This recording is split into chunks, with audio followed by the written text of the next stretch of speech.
শোলা দিয়ে তৈরি করা হচ্ছে ফুল। মাগুরা জেলার বেশ কয়েকটি পরিবার এখনো পর্যন্ত খাল বিল কিংবা নদী থেকে এই শোলা সংগ্রহ করে রোদ্রে শুকিয়ে তৈরি করছেন নানান রকম চোখ ধাঁধানো সব ফুল। তো দর্শক, আজকে আপনাদের কয়েকটি ফুল বানানোর দৃশ্য দেখানোর চেষ্টা করব। ভিডিওটি না টেনে শেষ পর্যন্ত দেখতে থাকুন।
বানালাম, বুঝতে দেখালাম। এই যে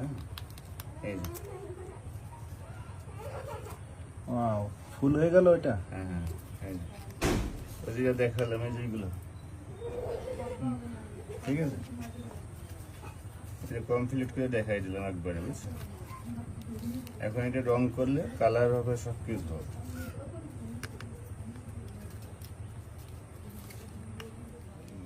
লাইন করে রাখতে হবে, এমনি তো হয় না, লাইন করে রাখতে। এই ফুলগুলো তৈরি করা হয়। তারপরে বিভিন্ন আইটেমের হলুদ ফুল আছে, কমলা ফুল আছে, গোলাপ ফুল আছে, মানে 5টা কালারের ফুল আছে।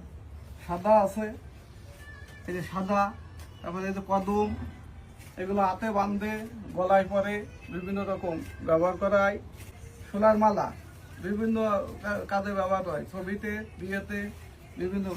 তারপরে এই যে সোলার পাখাগুলো আছে, এরকম 2-3 আইটেমের পাখা তৈরি করা হয়।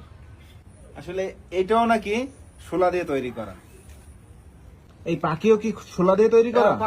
পাখু শোলা দিয়ে তৈরি। আমাদের এখানে যত মাল আছে সবই এই শোলা দিয়ে তৈরি।